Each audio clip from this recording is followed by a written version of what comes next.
You look. Yes, we will be recording, so if you don't want your image captured, go ahead and turn off your camera. And that's our cue to get started. Good evening, fellow Toastmasters from District 35 and around the world, and hopefully a guest or two. You're so very welcome. Today I have the distinct pleasure of introducing Rhonda Williams, who is past district director and a distinguished Toastmaster, but she's also my mentor and my good friend.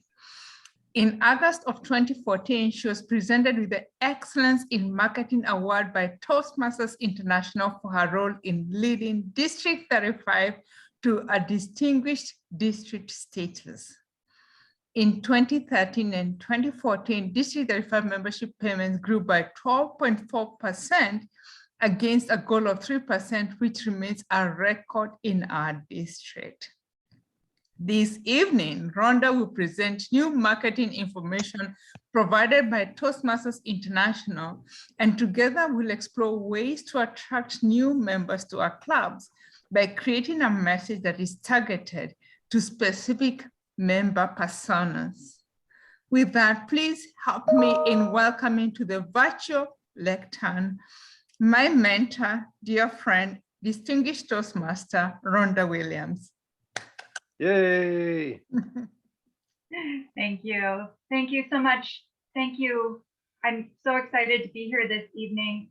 So Jennifer, thank you for providing this opportunity, but thank all of you for attending. This is going to be interactive and I'm really looking forward to your participation. You are here because you want to attract new members to your club. And that's a very tall order. So let's break it down a little bit. Can you visualize what those new members look like? Can you picture them walking into your Toastmasters meeting or connecting to audio if we're on Zoom? Because I think, and I'm really talking about manifestation, because I really think that in order to figure out how to speak to them, you have to be able to picture the person. Now, Toastmasters does regular surveys of its members. It appears to be every 2 years. The most recent one that I was able to find was from 2019. And using that survey information, which we're going to look at later, we're going to look at some real statistics, but using that information, they have created member personas. There are 7 of them. I want to look at them with you. I'm really curious where you fit into this. So let me share my screen here. And we'll go right to a PowerPoint.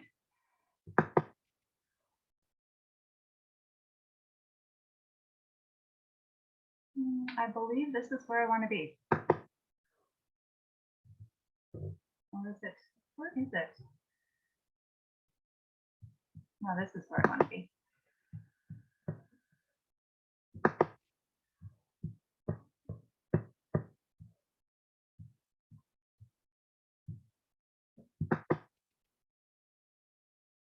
Can you see my screen?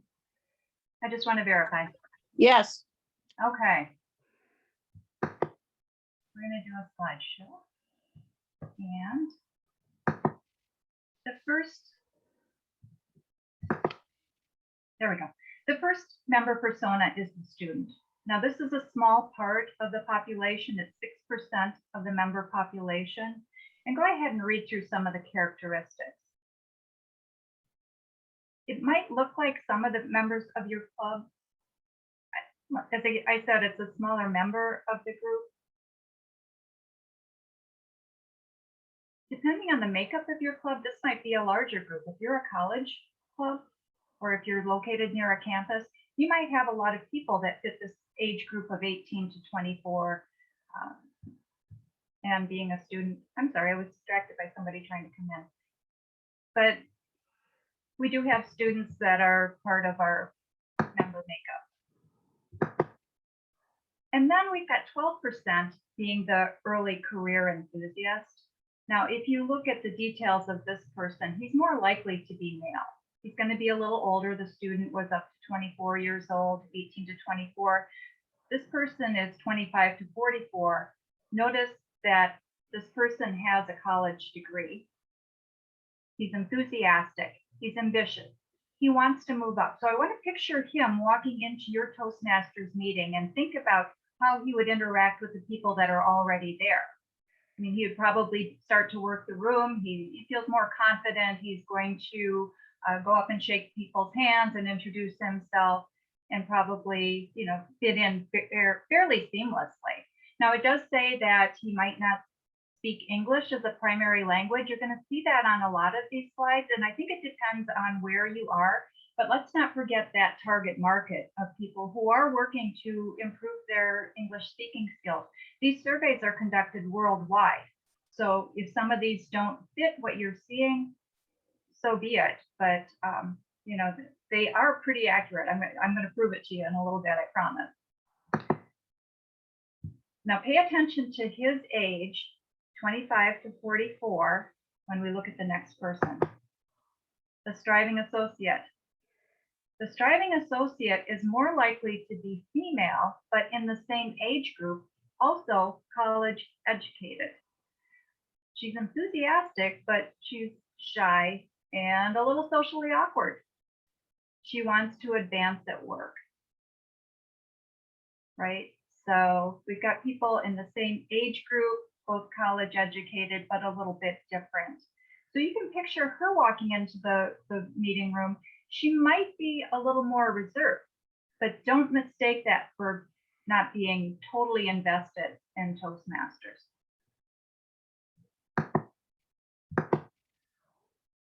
So 22% of the member population is the social professional. I'm going to tell you that none of these personas make up the majority. So 22% is the largest group that we're going to have, 35 to 54 years old, again, college educated. She wants to move up in the company. She wants to improve on her presentation skills. And along with the previous person that we saw, the striving associate, and one that we're going to see in a couple of minutes, they make up 60% of the Toastmasters membership, and this is worldwide.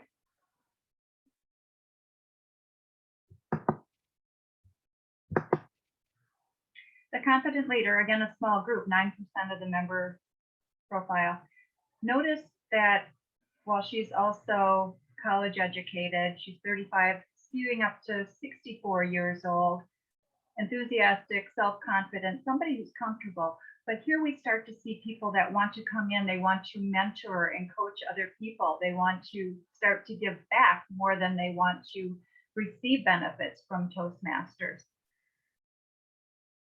And just like the successful leader, which is a larger group, again, this is the 19%. So between the striving associate, the social professional, and the successful leader, you've got 60% of the Toastmasters membership. She also is where she wants to be. She makes a lot of money. She's happy with her position at the company. She wants to become a mentor and an advisor. She wants to improve her presentation skills. We have a member of the Menominee Falls Toastmasters, and we're always wondering, well, why isn't Fred in Pathways? Why isn't he marking his progress in Pathways? But he's always the one that's giving us pointers and cheering us on and telling us, oh, you're not centered in your Zoom camera and you need lighting behind you, and just all of those things. And he does have his own goals. He's working on storytelling and business storytelling, but his primary goal is not to advance. He's where he wants to be.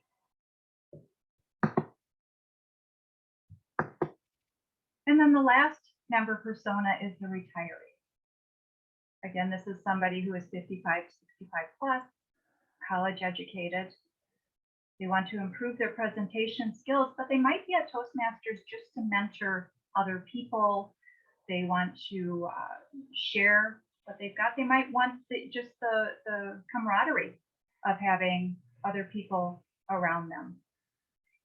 So I think this information is really exciting, and I think it's really going to help us start to break down who we should be looking for.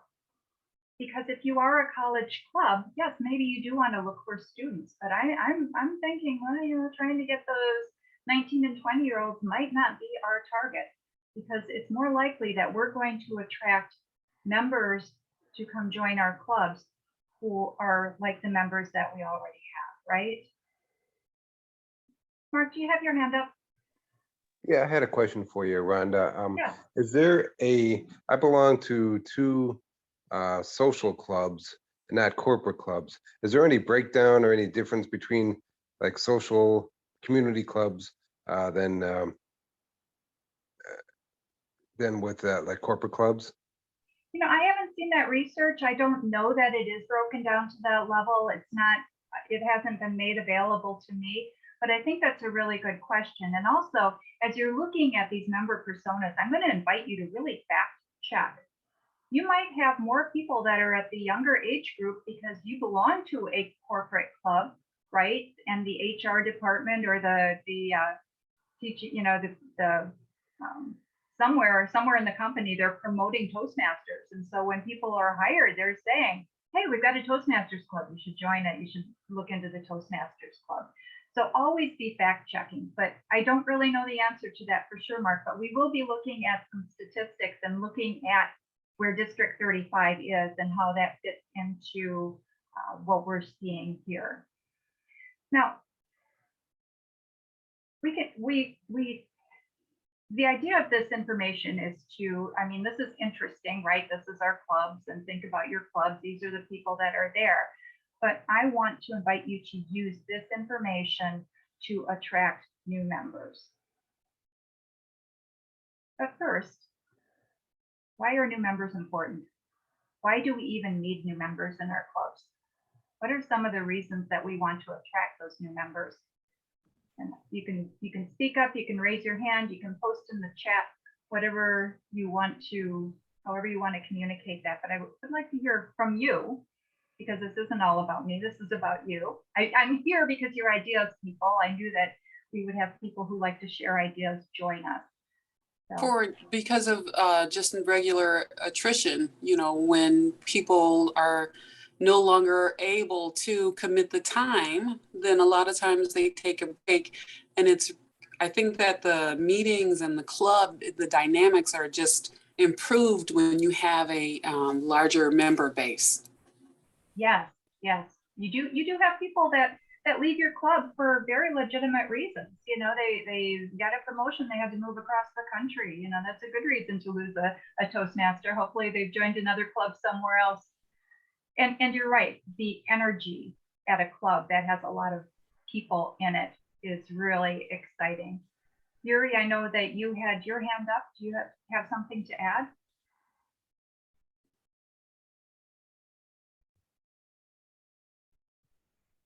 Somebody mentioned natural attrition that takes place. Usually it's 20 members to start with, and then eventually you get on a 12, and that must be where the 8, 4 and 4 come in the Distinguished Club program. But beyond that, I suppose all of a sudden you find yourself one day getting communication from a more recent member who says my time commitment no longer allows me to make your meetings. I'm out basically, and immediately it's sad. But also with that in mind, knowing that that will happen one day, seeking out new members actively without necessarily, I don't know, using the 20 as a target necessarily, but just actively seeking out new members proactively will hopefully reduce the immediate disappointment that comes with that kind of message. Yeah, I think that's a really great point. And as when I was in the role of basically the club growth director with Lieutenant Governor Marketing, but we would charter new clubs, we'd have a charter party, and I would say to people, now go find new members. And they like look at me like, are you crazy? We've got, you know, we chartered with 25 people, you know, why do we need new members? But it does, you do get that natural attrition, people fall off, you know, they have a child and they can't commit to Toastmasters as much. I'm seeing, let's take a look at the chat here. More members may help make for better, more well-run meetings, right? Have you been to meetings where you've got 4 or 5 roles? I mean, it gets to be a little tough. Brainstorm ideas. Yeah, brainstorm ideas, and also just the fresh perspective from the speeches that you get with new members, right? Replace members who leave. What am I missing? Missed a bunch at the beginning, I think.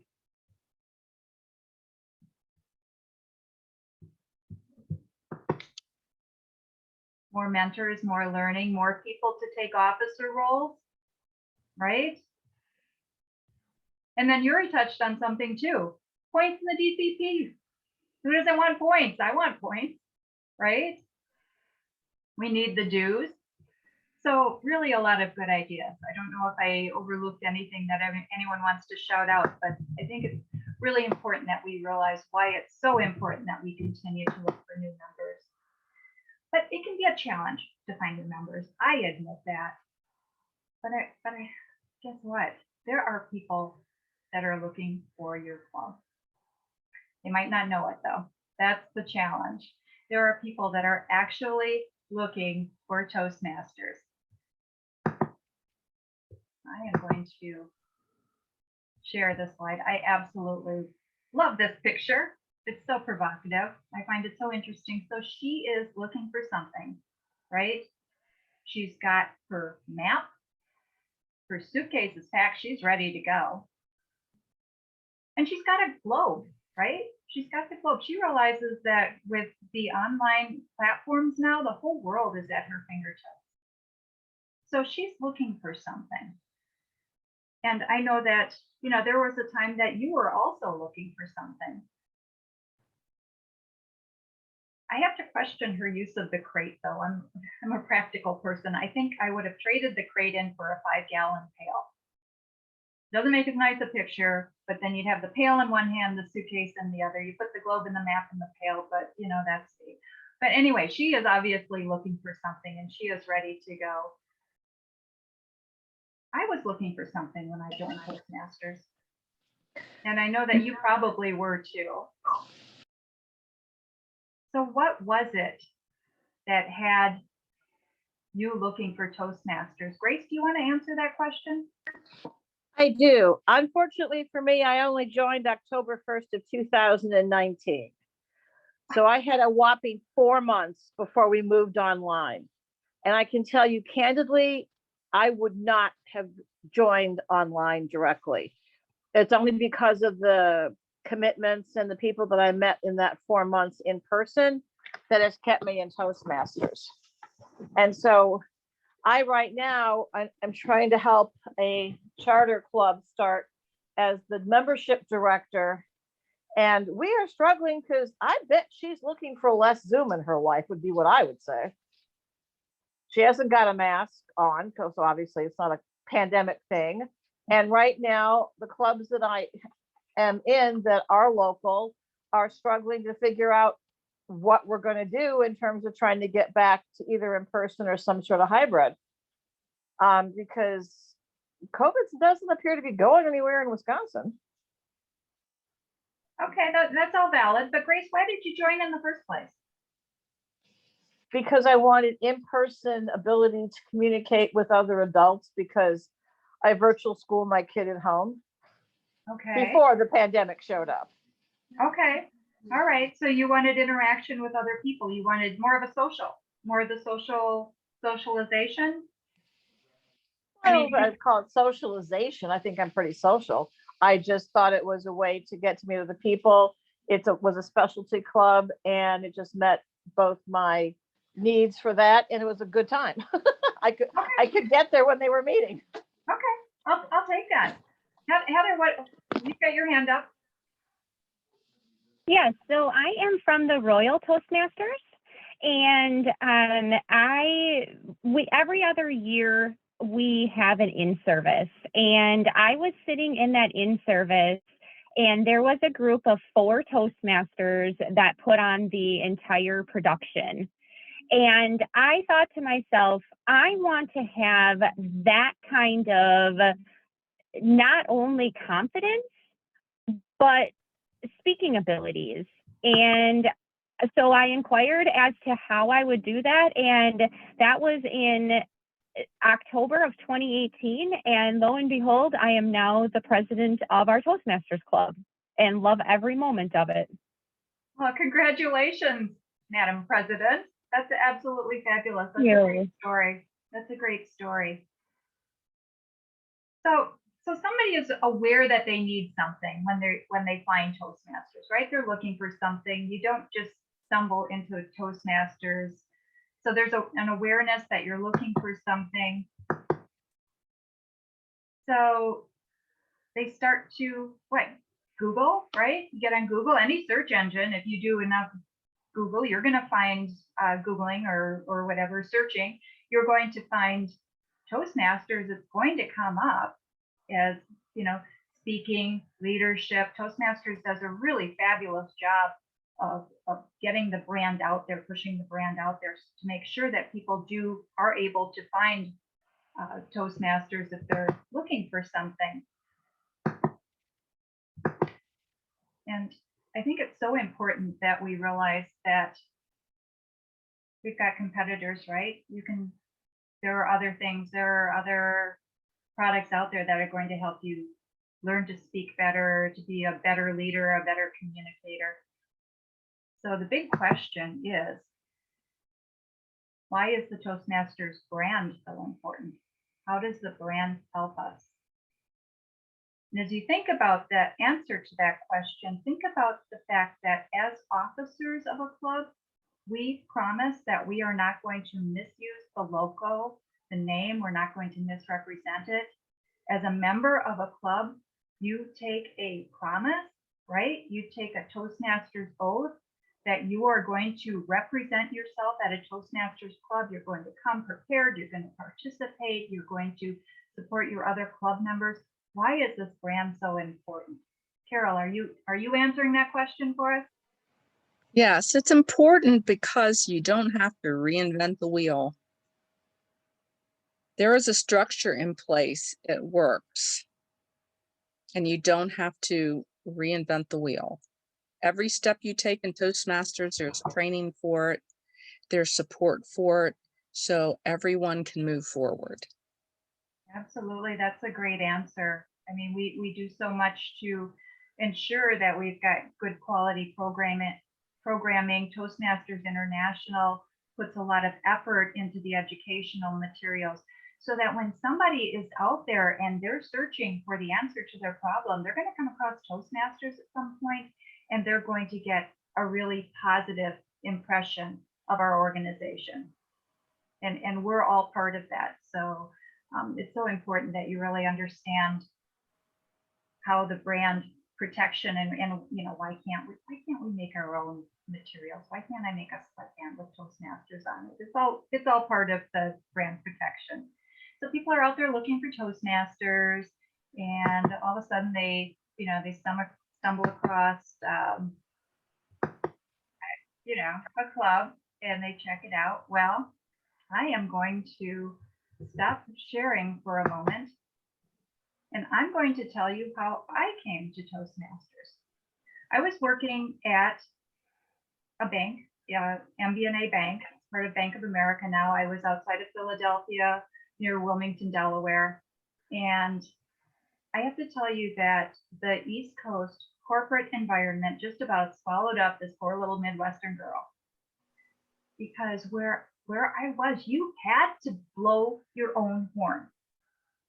And I was raised to think that was bragging, right? I was really uncomfortable with it. Now I was doing really good work. I was doing as well and sometimes better than some of my coworkers, and still I was being overlooked. So I call that my pain point. I realized that if I wanted to get the recognition that I wanted, I needed to change myself. I do want to share my screen one more time because I did promise you that research. So I'm going to show you where we find it. Let's see, it is, where's my Toastmaster?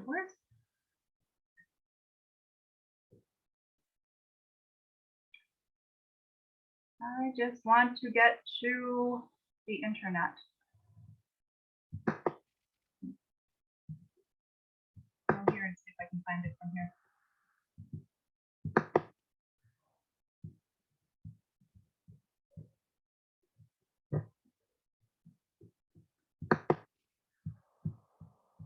back.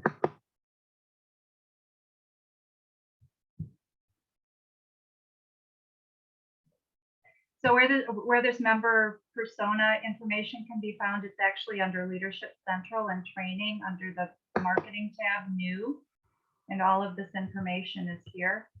But where I'm going to take you now is to resources on the web page. And Statistics and Data Hub. How many people go here regularly? Anyone? Anyone? Come on. I know there are other people that are geeks about this kind of thing. I know there are a lot of people in Toastmasters. There's probably another member persona that they missed, and it's the people who work in IT and engineers and that type of thing, because there are a lot of people like that that are attracted to Toastmasters. I think those people that work in those jobs where, you know, you don't interact with a lot of people other than your coworkers, and you're using, you know, your own language and that type of thing. So they embrace the opportunity to get out and talk to other people. So here are some of the fact sheets, member satisfaction surveys. We've got alumni surveys of people that left Toastmasters, some really good information there. But what I'm going to do is I'm going to take you down to demographics. I love maps. My undergraduate degree was in geography. But when you look at the demographics here, we've got the average age of Toastmasters. This is from 2019. The proportion of members who are female, the proportion of members who are college educated. We've got students who speak English, and clubs around the world, I believe. Cut off on that part of it. But what I want to look at is, if we look at the female, I'm going to tell you it's pretty split where we are, but let's look at the average age of members. Just zoom in on that.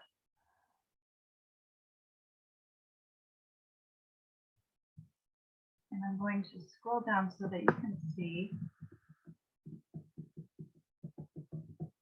Now, I thought this was really interesting because if you look at parts of Africa and Asia, you're going to see that we've got people that are under 37 or 37 to 41 years old. We've got 42 to 46. Well, the nice thing about District 35 is that we are capped right here in the Great Lakes region. So where you see the Great Lakes, you see Superior in Michigan, we are right here. And so our average age really is down here in the 47 to 56, right? So I find that really, really interesting. So, you know, you can go after people who are younger, but I don't know. I'm kind of thinking I want to go after those mid-career people, right? The people that are trying to, who've somewhat stalled yet in their jobs. I want to get to another one of these, and I'm having trouble because the bar is across the top. Is there a way to make that bar go away? Can I drag it out of the way? There I can. Okay, I did it. Yay. So now we're going to look at percent female.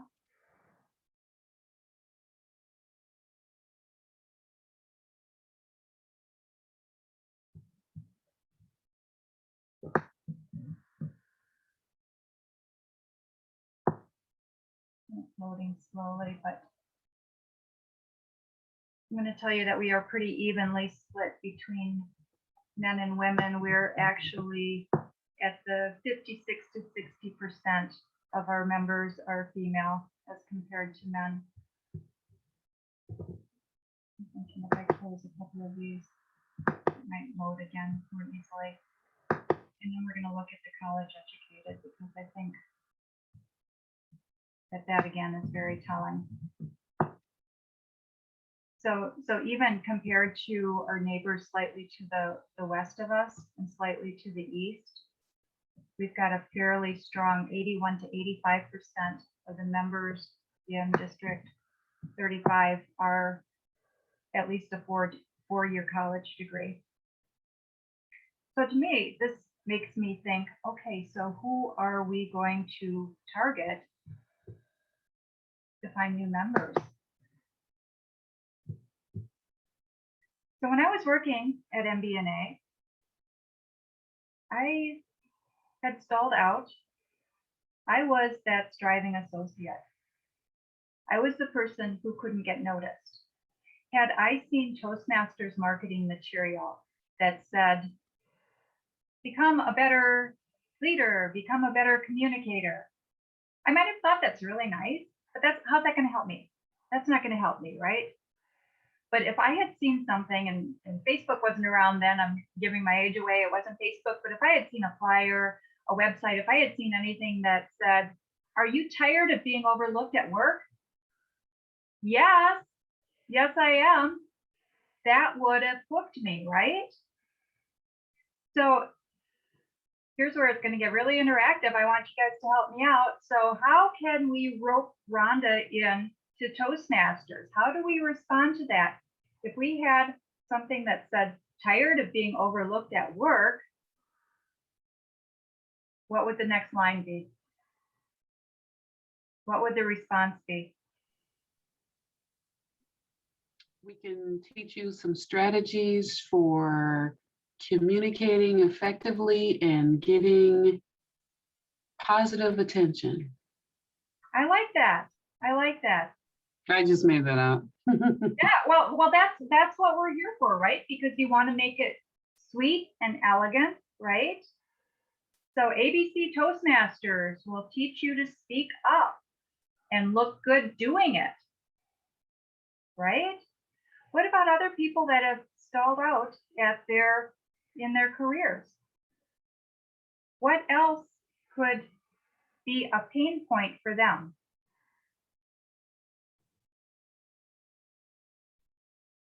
Maybe it'll be something like there is some hints that they have a hidden talent, but they don't have either enough time or maybe I guess desire to explore a hidden talent. And Toastmasters can be, not guaranteed, but can be a way to sort of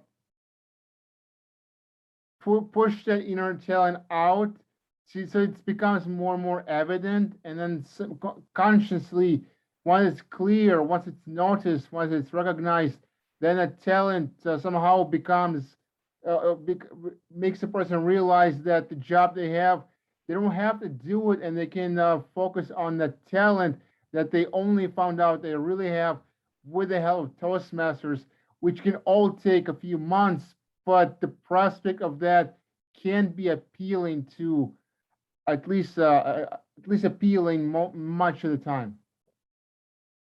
Fabulous. You know what, as you were talking, I was thinking, do you have a secret superpower? Right? Hook somebody in with that. And then explore your talents with Toastmasters and put your club name in there. What about the person that gives a lot of PowerPoint presentations and, quite frankly, they're not really good at it? What about a message like, tired of hiding behind your PowerPoint? What could be a response to that? I think that that's a really good question, or a good topic that you brought up, because selfishly, sometimes when I'm in a meeting that someone else is facilitating, I have some shame, but I think, oh, you know what? Toastmasters would be really good for you. Like if a person, they repeat themselves often, or if, their discussion is riddled with ums and ahs and awkward, pauses. Sometimes I kind of cringe, and I wish that there was a polite way to encourage someone to partake in Toastmasters. I wish someone had told me before. So how could that be an outward facing message to somebody? If you're going to post something on your website or on Facebook or something, you could take that and turn it into, do you trip over your words when you speak? Right? And the nice thing about the world that we have now with social media, you can have a Facebook account for your club, and you can share multiple messages. You don't have to just stick to one message, right? You've got a lot of opportunities to kind of hit several pain points. You wouldn't want to bombard it, but if you did, you know, something every week and then you started rotating the messages around again. How often do you have somebody walk into your clubs and they're like, my best friend's getting married and I got to give a speech, right? Could that be a hook? And what I'm going to encourage you to do is really in these messages in your Facebook posts, put, you know, your club name, right? I belong to Menominee Falls Toastmasters. Menominee Falls Toastmasters will teach you to what, Mark Person, what is Menominee Falls Toastmasters really good at? What pain point can we overcome? To speak confidently and have fun learning how to get there. Okay.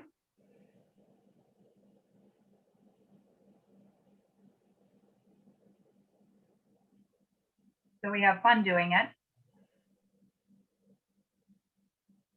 Use the sandwich method. Oh yeah, I like that. Use the sandwich method. So you have to give feedback.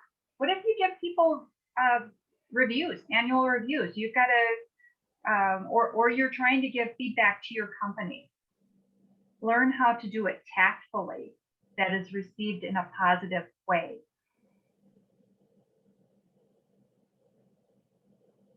I was going to say for the Rhonda, for the other Toastmaster that brought up, you know, how she would approach somebody else that was saying ums and ahs during their PowerPoint, you know, as many new people do, as I just did.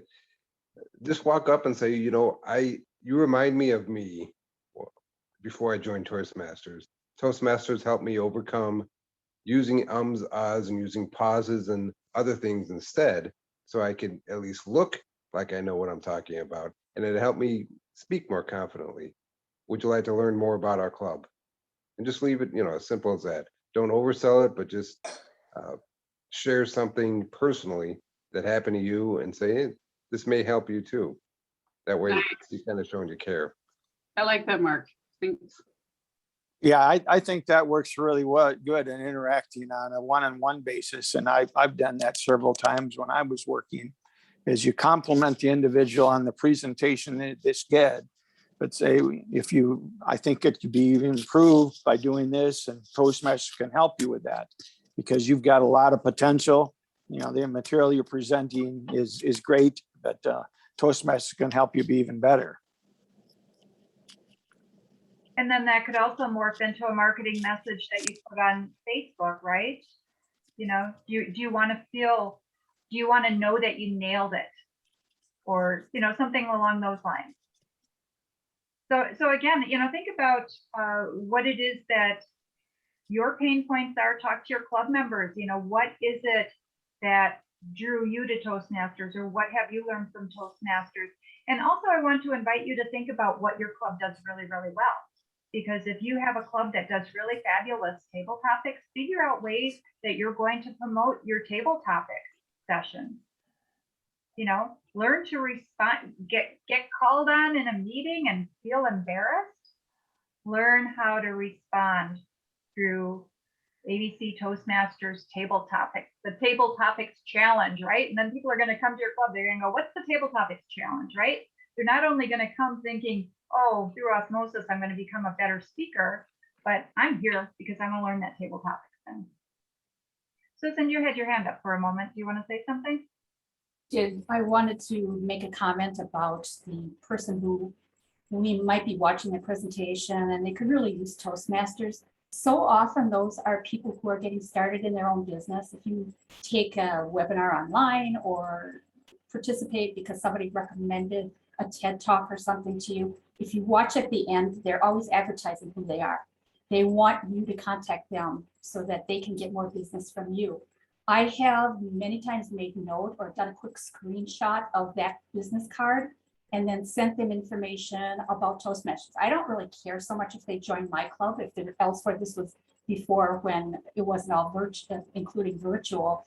Just get in Toastmasters. They will get that message and they in turn will refer other people. The other message is to give them that this is a very safe environment.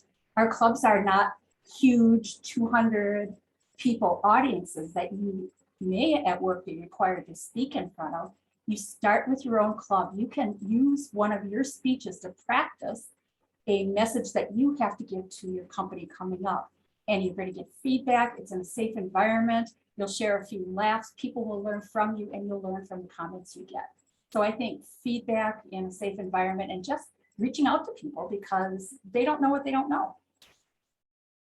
Very, very good. Susan is the contact person for one of my clubs. So we've got a real rock star in Susan. She does a great job. So thank you for that. I see some other hands up. Yuri, your hand is up. Did you have something else to add or did you leave it up? Similarly, if a person does kind of, instead of using ums, ahs, and all that, if they, on the other hand, do not use ums, ahs, and filler words, if they have a solid footing during presentation, they could still benefit from Toastmasters because they have the more or less the basics down, for lack of a better word, and they can still be encouraged to come to meeting to work on more advanced areas rather than to immediately correct crutch users. It can work on both levels, I think. Yeah, absolutely. And when you think about basically the 60% block, right? The 35 to 55-year-old people that we're looking at who are already in their careers, college educated, but some of them still don't have the confidence to present, to speak up.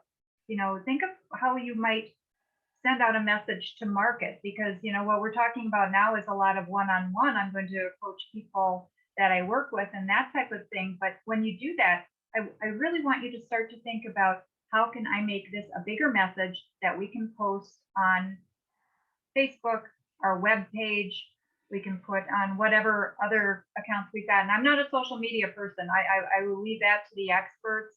I know Yvonne, you're a really good social media person. So do you have some ideas? Has this piqued your interest at all? Are you thinking of some ideas?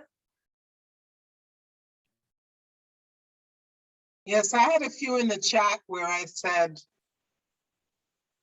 one of the most important things in career advancement is how you perform informally at company events. And I know for one, when I was younger, I was very shy to speak up in meetings because I didn't know if people would laugh at what I had to say. But I was very good in informal speaking, and I came to the attention of the executives. So I would use that in communicating to younger people, saying, you know, we're not all going to be, you know, president where we're talking on a podium, but there are informal ways that you can get noticed. And one of the ways is to try, it was posted last week on our Facebook page. Try Toastmasters table topics and learn critical thinking on your feet. Stuff like that. Fabulous. Thank you, Yvonne. That's great.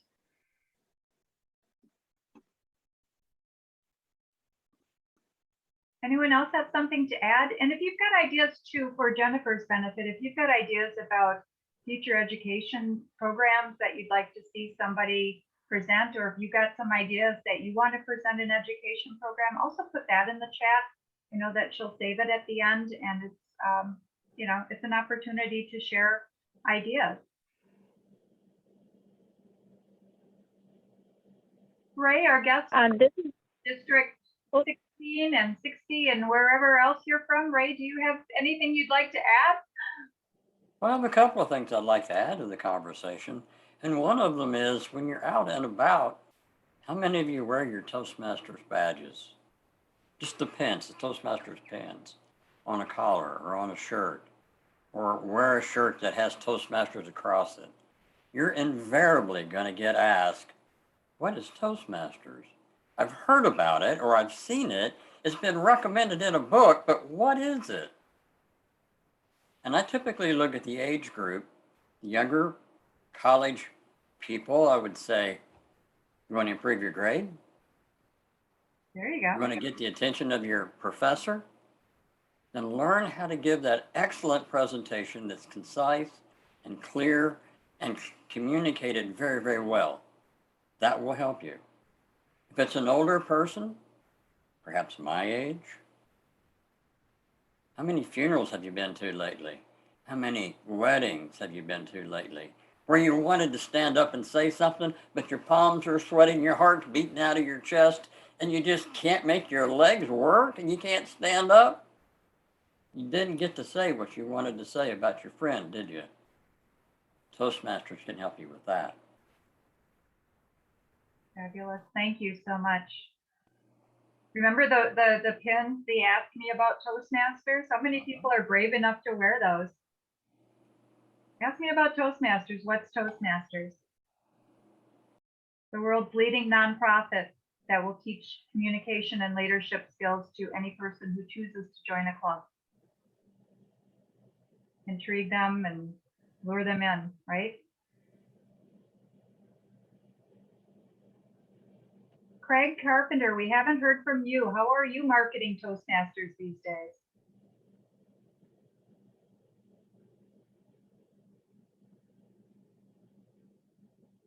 I wish I had the $1 million answer for that question. If I did, I'd be retired. But the methods that we're using, we're trying print media, we're trying social media. I noticed earlier here that somebody had made comment about Meetup is a great vehicle. I've tried both of the clubs that I belong to, have tried a 6-month subscription to Meetup and did not receive one single response from 6 months in either club. So I don't think that that's for our purposes in a small part of central Wisconsin, I don't know that that's a great vehicle. We seem to have more luck where we can get some free public service announcements run in the buyer's guide and the local newspapers. And if we can get a public service announcement on the radio in our area, it seems to help. But as was mentioned earlier, the gal that, I don't remember who it was that said this, that had she had to join on just virtual meetings, she would never have started. And that's the biggest thing that we are running into now. Our Marshfield Club is now holding hybrid meetings. We have some people in the meeting room and some online. The Wisconsin Rapids Club has now gone back to in-person meetings, and the attendance has gone right on up, which is wonderful because people want that social interaction with live human beings. The social media, the Zoom meetings as we're having right here are wonderful. I get to see you, my friend of all these years, but it doesn't replace the hug or the handshake. So we use social media, we use print media, we try to use air media if we can get PSAs on there for our clubs, for our organization in this part of the state. What is the content for your online, the ads? You said you got some, probably some benefit from the PSAs that you run in the local shoppers. What is the content in those? Good question. I don't remember exactly what we do have in there. Primarily advertising the fact that we exist. Okay. There were a couple ideas I picked up from this seminar right now this evening that I like very, very much for inclusion in that kind of advertising that I think we're going to work very hard on getting incorporated into our advertising. I like that idea of, are you being passed over at work? Is your good work not being noticed? Something along those lines. Make yourself noticeable. Marshfield Toastmasters can help you do that. Yeah, that's great. That's fabulous. Does the research on Toastmasters International, and this is for everyone now, but Craig, you can also respond if you want, does that research help you understand who our target members might be, who we should be targeting the messages towards? I'm seeing some nods. I think our target members or potential members, if they can breathe and walk and talk, they're potential members.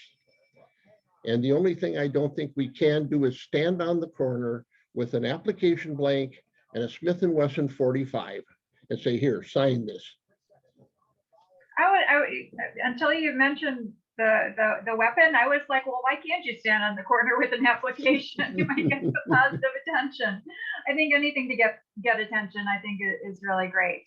I was thinking about something. I know what I thought about something else as you were talking. How about a tag like, do you want to have fun on Zoom, or do you want to laugh on Zoom? Do you want to have a great time on Zoom? You know, that would pique some interest, right? Yes, absolutely. All right, who else would like to? Great. I'd like to nominate Nancy G to comment. I've enjoyed reading her comments on the chat. Nancy. Okay, I'm not seeing all the chat, so yes, please. Thank Nancy. you.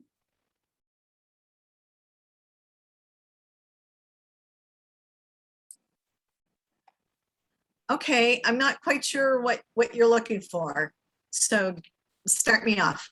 All right. So anything, you know, what are your take home points? I think you've talked quite a bit about some of the ways in which you reach potential members and all that. Maybe you can share, give us some more insights. Well, I tell everybody that I know that I'm part of Toastmasters. And I've had a couple friends join because of that. And in fact, one of them, you know, I practiced my speech with her and it really piqued her interest. So she joined the club. But I think that a lot of it is, I belong to Love of Laughter, and I kind of promote that as belonging to my own personal comedy club. So I get to laugh a lot. And so I'm thinking making it personal to people and saying what you like about the club is really a positive way to get them excited about it, and just invite them to attend. You know, they don't have to join.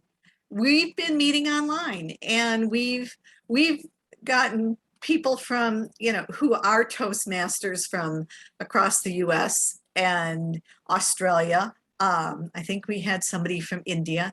Some people have moved from Milwaukee and they know about us. I think Joe is one of them, who's in China now, and he's joined Love of Laughter. So, you know, it's just outreach, but I think that in our club, we do reach out to other people, and people do find us on Meetup. It could be that we're in Milwaukee, and so there's just more people looking in that way, but we've gotten people from, you know, out of our area, and they've joined us on Zoom. And we said, you know, you can join here, and then if you want to find a club closer, that when we're meeting in person, you can transfer. So there's, I don't know, does that answer your question? Yes, thank you. Thank you for that. That's great. Barbara, Kate, you've got your hand up. Yes, what I'm hearing is, I think one of the things we need to listen for. What I'm hearing, what Ray and others are saying, that, you know, we need to make it what triggers them, what makes them to be a better person, a better. Why am I not doing? Listen to what they're saying. We can relate to experience and read and, you know, put it. Toastmaster is going to work for them by the experience what they're saying, and give a little experience what made us overcome. And that's what I'm hearing around. And maybe that's what we kind of need to put in our papers to let them know that this is what you're going through. This is an experience that, you know, what they're doing, and so they could relate to their situation, and then give some opportunity to check us out, see this is what they could do to help me. Yes, yeah, I think the specificity, you know, what is it personally that Toastmasters does for you. I know a couple of years ago, our president asked the members of the Menominee Falls Toastmasters what their goals were for the year. And confidence. I want confidence. I want to stop using crutch words. I want to trust my instincts more and not worry about choosing the perfect words. Siobhan, does that ring any bells? I'm picking on some people who are here in the meeting. One person wanted to do their icebreaker. One wanted to not use notes. You know, so these are all things that we've gained from Toastmasters that, I mean, there was a time that I was not going to be video, you know, when Jennifer and I talked about recording this, I was like, I don't want you to record me. Why would I want to see myself being recorded? I don't like my picture being taken, you know, so it just made me more confident. And I have to tell you that I joined Toastmasters because my college professor, many, many years before I joined, said, find Toastmasters. It was college speech, master's level speech course. And at the time that he said it, I thought, why would I voluntarily sign up for more of this? No, thank you. And it was like several years later, it's probably 2 or 3 years after that, that I hit that point in my career that I was just like, darn, so-and-so just got promoted. So-and-so just got pulled up on stage during one of our division meetings. This person is getting accolades. That person's top performer. I joined Toastmasters and I started moving up in the company. I was making top performer. I was getting noticed. I was participating in outside programs. And it was just that confidence, that ability to believe in myself that gave me the oomph that I needed. So I went from the striving associate to the social professional and kept on growing, and I haven't looked back. So I'm, you know, figure out what it is that people need. Tell them how you can give it to them, and you're going to draw those people in. And then you've got to deliver, but that's for another education session. Yvonne, one last question, and then I think we need to wind down. Or one last comment. If there are any people on this call who knows social media a little bit better than the rest of us, we get a lot of hits whenever we post anything on our Facebook page. We get likes, we get loves, whatever. Then what? How do we follow up with those people to see if they're just liking us because it was a particularly insightful post that week? Or maybe they like the picture of our club, because we always try to take a picture of our meeting and we put that with our post. My question is, what do you do to follow up? I have no clue. I'm not a social media expert. I post and then I get likes and loves and nothing happens. How do I cast the net for that fish? Hey, Yvonne, I think that's a great question. That's one we really never analyzed. And the natural answer is to direct message whoever liked you and say, hey, I see you liked our post. We're meeting. We'd love to have you Monday or second and fourth Mondays. Here's the information. And that be, you know, just aggressive about it, but just here's the information. We'd love to have you there. And then, you know, send them a link to our webpage. So there's a place that you can go to find out who's doing the liking. Yeah, you just click on the likes and then you see who they are. And then you can direct message them. Good to know. I see hands up. So Craig, you've got just a short comment? Going to be very short. One of the things prior to the pandemic, and as we're coming out of it now, I found one of the most effective tools of getting a member to sign up, have them come to the meeting, but then invite them out one-on-one for a cup of coffee and sit down and talk to them, find out what they want to get out of Toastmasters, explain to them what Toastmasters can do to them. That one-on-one interaction will almost 99% of the time result in a new member. Wonderful. Cole, go ahead and wind us to the end. Yeah, I was going to piggyback on what Mark said about the social media. So like maybe, you know, once you direct message somebody saying that they like the post, why not post the meeting that you had onto the link? That way that, you know, those members and anybody that likes the Facebook page can go ahead and see the video recording that was just done on the meeting. They say, hey, you know, this is what the meeting is done. This is the agenda. This is what all we did. And that can be a way to attract some new members as well. Fabulous. It sounds like we could go on to another education session, but I'm going to conclude it, turn it back to you, Jennifer. Thank you very much. And Heather, you had your hand up before we wind down.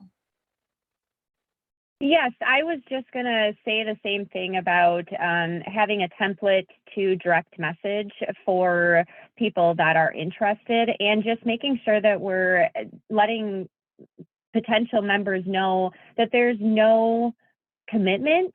It's just they just invite them as guests and make them feel welcome, and they'll have a great time, and a lot of them will join instantly. Thank you. Thank you very much, Heather. And I want to thank Rhonda, and I want to thank all of you, all 28 people who are still on the chat out of 37 people who initially registered for this, for making this a very successful education session. And at this point, I want to formally close this, the formal part of the workshop, and invite the informal conversation to continue. I know that Carol Adams has got a question for you, Rhonda. And at this point, I'll stop recording. Thank you. Fabulous.